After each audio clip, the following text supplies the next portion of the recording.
The बहुजन आवाज।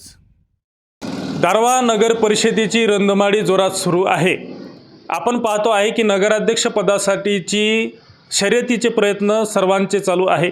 मग काँग्रेस असो, भाजपा असो, महाविकास आघाडी असो, शिंदे शिवसेना असो की मग अजितदादा पवार गट असो, ह्या सर्वांमध्ये चढाओढीचे प्रयत्न चालू आहे आणि नगराध्यक्ष पदासाठीच्या उमेदवारीचे जोरात प्रचार सुरू आहे।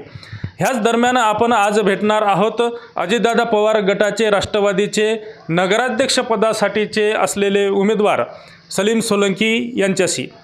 तर आपण त्यांच्याशी विचारणा करूया आणि त्यांच्याकडूनच काय परिस्थिती आहे याविषयी सुद्धा आपण त्यांच्याशी बातचीत करूया।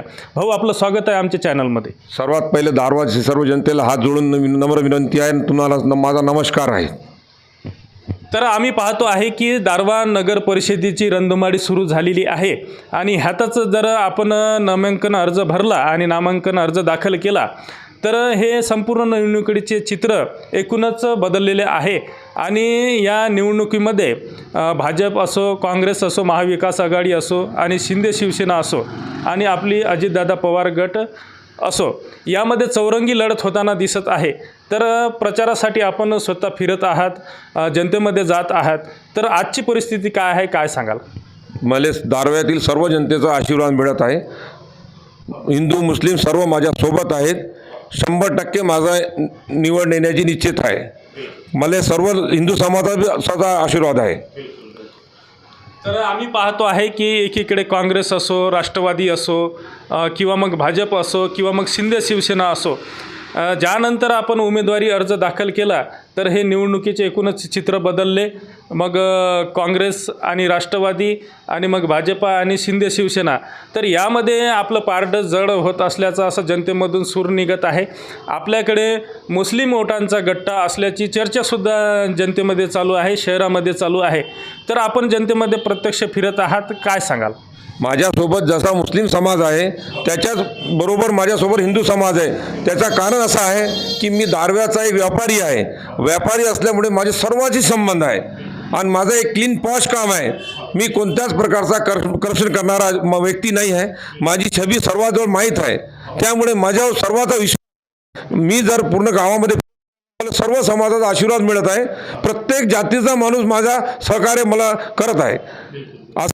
व्यक्ती नाही जो माझा सहकार्य करत नाही। दारव्ह्यात सर्वात महत्त्वाची गोष्ट आहे की माझा कोणीही दुश्मन नाही, कोणी विरोधक नाही। हा माझा सर्वात मोठा पॉईंट आहे। आणि दारव्हा शहराच्या आजूमध्ये जे कास्तकार आहे, माझा कॉटनचा बिझनेस असल्यामुळे माझ्यावर सर्वांचा विश्वास आहे, सर्वांचा प्रेम आहे।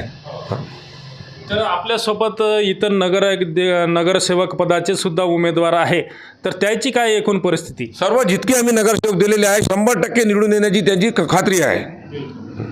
तर आता आपण पाहतो आहे की नगराध्यक्षपदासाठी आपण उमेदवारी अर्ज दाखल केली, तर मग शहराचा आणि एकूणच जर नगर परिषदेचा विकास आपल्या डोळ्यासमोर ठेवला असेल आपण, तर आपलं विजन काय, उद्देश काय, त्याबद्दल सांगा। सर्वात पहिले दारव्हा नगरीला जे पाण्याचा त्रास आहे, जी स्कीम आमच्या इथं मागच्या 9 वर्षापासून चालत आहे, त्याला कंप्लीट करण्याचं काम आम्ही अजितदादाच्या मार्फत, आणि नंतर जे दारव्ह्याचे रस्ते आहे, रोड आहे, नाली आहे, जे प्रॉब्लेम आहे ते 100% कायम पूर्ण करू। कारण की आम्ही आहोत दादा गटाचे, अजितदादा पवार गटाचे असल्यामुळे अजितदादा महाराष्ट्राचे उपमुख्यमंत्री आहे, त्यामुळे आम्हाला निधी कमी पडण्याचं काहीच कारण नाही आहे। आम्ही आमचा स्वतःचा विकास नाही करायचा आहे, गावाचा विकास करायचा आहे आम्हाला। तर आता आपल्यासोबत इतरही उमेदवार प्रचाराच्या रंधुमाळीत लागलेले आहे आणि जोरात प्रचार चालू आहे, तर आपल्याला कोणाकडून आव्हान असेल, काय वाटते आपल्याला? मला सर्वांचं आव्हान आहे, पण जनता माझ्यासोबत असल्यामुळे मी कोणताच आव्हान मानत नाही आहे। जनता माझ्यासोबत आहे हे मला पूर्ण 100% खात्री आहे। आता सरते शेवटी आपण जनतेला काय आव्हान करणार आहे? आपण जनतेमध्ये फिरत आहात, मतदानासाठी जनतेला काय आव्हान करणार आहे त्याविषयी सांगा।